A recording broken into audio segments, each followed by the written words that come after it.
Halo semuanya, perkenalkan nama saya Purba Adil Prabu Girsang. NIM saya adalah 1040404201. Saya berasal dari kelas AB 4801. Pada kesempatan kali ini, saya akan mempresentasikan mengenai presentasi bisnis dan juga pesan persuasif yang sudah saya buat. Untuk presentasi yang saya lakukan, saya akan memakai via Zoom. Saya akan mempresentasikan presentasi bisnis yang telah saya bikin. Untuk judulnya adalah Indonesia dan Perdagangan Internasional. Nah, untuk daftar isinya 6. Yang pertama adalah pendahuluan, keuntungan, kerugian, data ekspor dan impor Indonesia, cara mengatasi, dan yang terakhir adalah kesimpulan dari sini.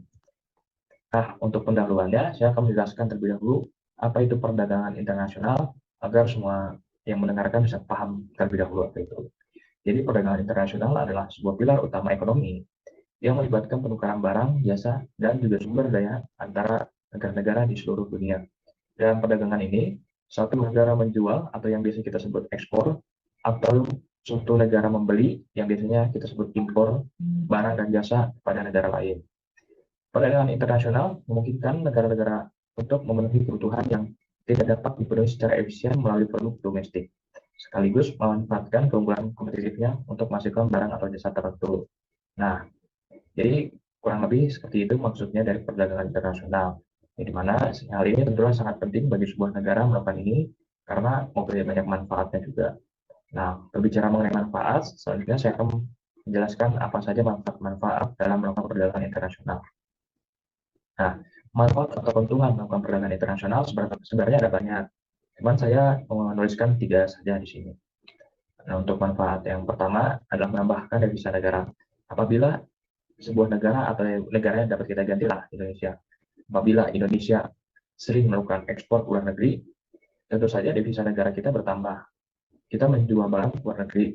Dan kalau negara luar yang membeli barang dari negara Indonesia itu memakai mata uang yang sudah disetujukan, misalnya mata uang negara mereka yang membeli atau mata uang negara Amerika, US dollar, sehingga misalnya kita memakai US dollar lah, kita sering ekspor terus sering memakai US dollar. Nah, nilai mata uang US dollar juga bisa menjadi menurun dalam rupiah, sehingga itu juga sangat membantu negara dalam melakukan bisnis-bisnis ke depannya. Yang kedua, meningkatkan hubungan kerjasama negara. Nah, dalam melakukan ekonomi, tentu saja hubungan kedua negara haruslah baik terlebih dahulu. Namun jika keduanya terus berlanjut dan sangat erat dan baik saat melakukan hubungan tersebut, hal tersebut akan meningkatkan hubungan kedua negara menjadi lebih lanjut. Ya, di mana misalnya negara Indonesia sering kali melakukan ekspor dan impor bersama negara China. Akhirnya kedua negara ini menjadi berhubungan sangat baik, dan bahkan mungkin jika suatu saat Indonesia kesusahan, negara-negara seperti China atau negara-negara yang sangat dekat Indonesia pasti akan membantu Indonesia jika terjadi dalam masa sulit. Lalu keuntungan yang ketiga adalah beragamnya barang yang dijual di pasar lokal. Nah, jadi jika kita melakukan impor, pasti ada barang-barang yang tidak ada di negeri kita. Misalnya karena SDM kita belum mampu menciptakan barang tersebut, akhirnya kita memutuskan untuk impor sajalah dari negara lain. Misalnya itu kayak HP, laptop, mobil, dan lain-lain lah. Barang-barang tersebut mungkin saat ini belum bisa diciptakan langsung oleh SDM-SDM kita, sehingga kita mengimpor misalnya dari Jepang, Amerika, atau China untuk diperjualbelikan di dalam negeri kita. Sehingga barang-barang yang sebelumnya tidak ada dan masyarakat kesusahan dalam membeli barang tersebut, akhirnya barang-barang tersebut tersedia di pasar lokal dan masyarakat bisa membelinya dengan mudah. Nah, untuk misalnya kita terlalu sering melakukan ekspor lah, tadi yang sebelumnya, justru itu akan sangat menguntungkan kita. Nah, beda dengan ini, jika kita terlalu sering melakukan impor, jika kita sering melakukan impor atau membeli barang dari luar negeri, justru itu malah membawa petaka bagi negeri kita. Mungkin awalnya itu kayak ya senang-senang saja karena barang ini awalnya tidak ada, tiba-tiba terjual di pasar lokal, kita bisa beli. Nah, apa saja sih masalahnya jika kita sering melakukan impor? Yang pertama adalah ketergantungan produk asing. Yang viralnya itu adalah misalnya adalah thrifting baju gitu ya, baju bekas yang berasal dari luar-luar negara gitu. Nah, itu biasanya itu kita mengimpor dari negara-negara luar, yang dimana terkadang terdapat baju-baju bermerek. Orang-orang seringkali mengincar baju-baju bermerek yang walaupun bajunya itu bekas. Nah, padahal jika kita lihat lebih jauh kepada pasar lokal, dalam membuat pakaian, negara kita justru bisa menyaingi negara-negara luar atau bahkan lebih lah dari negara-negara luar.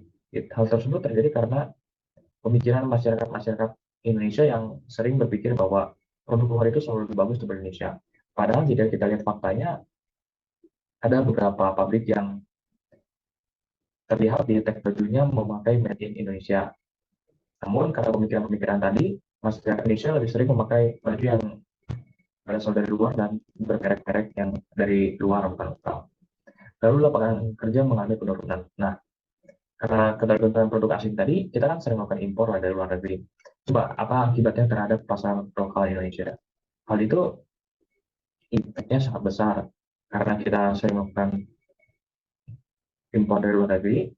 Justru kayak UMKM itu udah mulai tutup karena tidak laku atau pabrik-pabrik mulai mem-PHK karyawannya karena ya misalnya kita bayangkan ada sebuah rumah produksi yang karyawannya ada 10.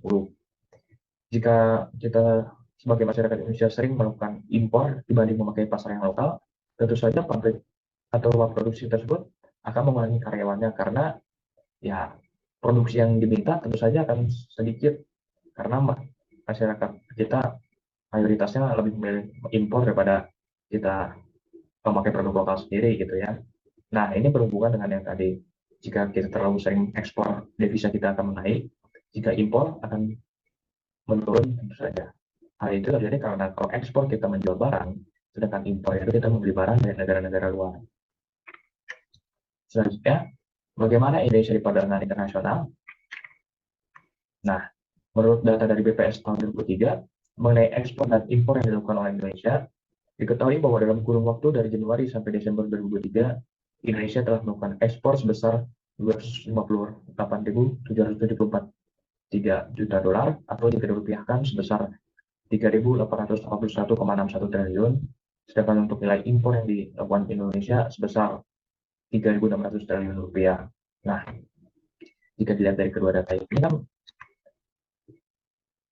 jika dilihat dari dua data ini, kita sudah mulai bisa menjawab pertanyaan ini. Apakah Indonesia sudah baik pada perdagangan internasional? Nah, dalam data tersebut, sebenarnya hasil ekspor kita itu lebih tinggi daripada impor pada tahun 2003. Namun, coba lihatlah negara kita, negara dengan penduduk yang banyak, luas, banyak kepulauan. Menurut saya hal itu masih sangat sedikit untuk sebuah ekspor. Seharusnya sebagai negara yang kaya dan mempunyai banyak sumber daya, kita bisa menaikkan nilai ekspor kita menjadi lebih tinggi. Untuk di ASEAN sendiri, kita sendiri masih kalah dengan Singapura, Vietnam, dan lain-lain. Yang dimana hasil nilai impor kita saja hampir mendekati ekspor. Jika kita bisa menekankan, pasti sangat bagus dalam perekonomian kita. Karena jika sebuah negara dapat melakukan ekspor secara besar-besaran, hal tersebut pasti sangat berdampak pada perekonomian dan juga pada masyarakat-masyarakat yang ada di negara tersebut. Nah, saya sudah bilang bahwa Indonesia sebenarnya masih kurang dalam melakukan ekspor dan impor dan juga posisinya masih dapat saya bilang di perdagangan internasional. Hal apa saja sih yang dapat kita lakukan buat memajukan ekspor kita? Nah, jadi yang pertama itu kita tuh harus mengurangi mengurangi impor dan meningkatkan ekspor. Nah, untuk meningkatkan ekspor, yang pertama kita harus lakukan adalah meningkatkan kualitas produk lokal. Walaupun produk lokal sekarang sudah banyak yang sangat baik lah, sudah mulai bisa bersaing, tapi ada beberapa produk-produk lokal yang masih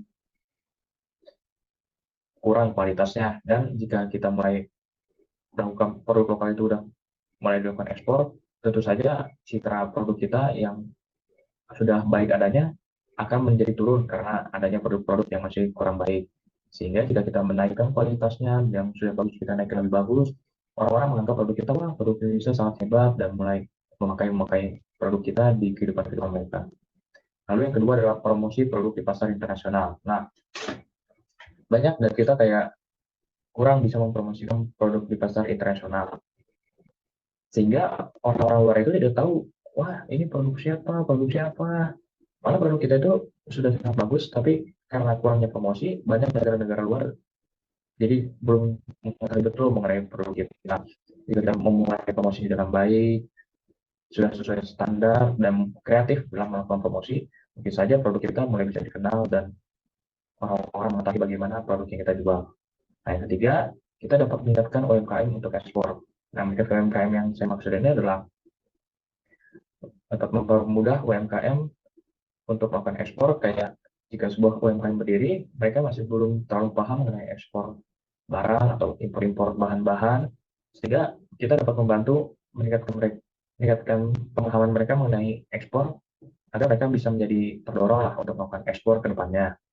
Selain itu juga, kita juga dapat memberi ilmu-ilmu terhadap UMKM, bagaimana cara ini, dan jangan juga menantarkan UMKM, karena UMKM kelak mungkin saja bisa menjadi sebuah usaha yang menjadi lebih besar dan menopang negara ini. Nah, kesimpulannya, ya sebagai Indonesia negara yang besar, dan data yang saya ambil pada tahun 2023, saya rasa kita belum bisa berbangga pada hal itu, walaupun nilai ekspor kita lebih tinggi daripada impor. Kita seharusnya bisa meningkatkan mungkin berkali-kali lipat lah, 10 kali lipat mungkin masih bisa bagi negara kita untuk ditingkatkan. Perlu diketahui negara kita adalah negara yang kaya dari sumber daya alam, sumber daya manusia, dan juga lain-lain. Seharusnya kita bisa lebih dalam segala aspek dalam ekspor, dan juga kita bisa mengurangi impor kita seminimal-minimal mungkin. Atau mungkin jika kita melakukan impor, kita bisa melakukan impor bahan mentah, namun kita bisa mengolah dengan industri sendiri, sehingga kita bisa mengimpor dengan harga yang murah, dan saat mengekspor kita bisa menjual dengan harga yang lebih mahal. Nah, sekian untuk presentasi bisnis yang telah saya lakukan. Terima kasih sudah menonton sampai sekarang. Selanjutnya, saya akan mempresentasikan mengenai pesan persuasif yang saya buat. Nah, pesan persuasif yang saya buat adalah mengenai mempromosikan sebuah bisnis, yang dimana untuk slogan yang saya buat adalah setiap detik berharga, jadikan waktu sekutu Anda. Nah, jadi saya membuat presentasi dalam bentuk yang simple, yang semua ini sesuai dengan unsur AIDA. Nah, yang pertama, attention. Tahap pertama ini adalah untuk menarik perhatian audiens. Tujuannya adalah untuk memastikan calon pelanggan menyadari keberadaan produk atau jasa yang ditawarkan. Nah, untuk pelanggan agar lebih menyadari produk kita, saya membuat kata-kata agar mereka merasa lebih yakin gitu. Misalnya adalah ingin lebih percaya diri dan elegan, yang dimana kata ini adalah sebuah pertanyaan, sehingga pembaca bisa menjawab pertanyaan tersebut dalam hati dan membuat mereka terpikirlah jawaban yang akan mereka jawab dan akhirnya membaca lebih lanjut. Nah, setelah perhatian para pembaca tercuri, langkah berikutnya adalah membangkitkan minat pembaca terhadap produk atau jasa yang saya tawarkan. Pada tahap ini, saya harus menunjukkan manfaat atau keunggulan produk tersebut. Nah, untuk menunjukkan keunggulan produk kami, saya memakai kalimat jam kami menawarkan desain yang elegan dengan bahan yang teruji dan berkualitas, sehingga menunjukkan bahwa jam yang kita jual itu sangatlah relevan dengan zaman, dan juga memakai bahan-bahan yang berkualitas yang pastinya akan cocok dengan para pembaca. Selanjutnya adalah desire atau keinginan. Pada tahap ini bertujuan untuk membuat pembaca menginginkan produk atau jasa yang saya tawarkan. Biasanya saya dapat dilakukan dengan menekankan nilai tambah atau menghilangkan keraguan. Nah, jadi kan saya bilang kalau di interest itu kayak menunjukkan keunggulan, mungkin mereka masih merasa ragu-ragu. Nah, di desire ini saya menghilangkan keraguan mereka dengan beranggapan bayangkan. Jadi sehingga pembaca itu berpikirlah, kayak mereka berimajinasi, membayang bagaimana jika diri Anda terlihat lebih berkarisma, elegan, dan bergaya ketika memakai jam ini. Sehingga pembaca mulai membayangkan diri mereka masing-masing, yang dimana imajinasi itu tidak ada batasnya. Sehingga mereka pasti membayangkan itu yang sangat sangat cocok dengan mereka. Nah, jika semua itu sudah dilakukan, tibalah pada tahap terakhir, yang dimana tahap terakhir adalah mendorong para pembaca untuk mengambil tindakan seperti agar mereka membeli produk, mendaftar layanan, atau menghubungi perusahaan kami. Nah, untuk bagian terakhir ini, saya memakai dapatkan diskon 50% jika Anda menunjukkan poster ini pada kami. Nah, itu nanti posternya ada di bagian bawah. Nah, maksudnya dapatkan diskon 50% itu, Anda, ini kan nanti ada sebuah poster, sehingga jika para pembaca mendapatkannya itu, mereka akan tergerak. Sudah mereka bayangkan, mereka sudah yakin dengan produk ini, mereka akan ingin segera membeli, terutama melihat sebuah diskon 50% jika menunjukkan poster ini pada kami. Yang artinya mungkin kesempatan ini tidak akan datang 2 kali. Sehingga para pembaca mungkin ada yang bergerak dan langsung membeli produk kami. Nah, untuk posternya seperti ini. Nah, yang dimana tadi kita membuat perkataan ini di atas, yang dimana para pembaca akan membaca terlebih dahulu, ingin lebih berpercaya diri dan keelegan, lalu kami masukkan keunggulan, dan kami menawarkan desain yang elegan dengan bahan yang teruji dan berkualitas. Lalu untuk menghilangkan keraguannya, kita memakai bayangkan yang saya jelaskan tadi terdapat di sini. Nah, untuk yang terakhir, untuk actionnya, saya sengaja membuat diskon 50% lebih besar agar matanya teralihkan dan panah untuk sebagai syarat dari mereka. Nah, ini adalah slogan yang kita ambil. Setiap detik berharga, jadikanlah waktu sekutu Anda. Nah, demikian presentasi saya. Saya harap semua yang mendengar bisa paham terhadap apa yang saya jelaskan. Terima kasih semua. Salam.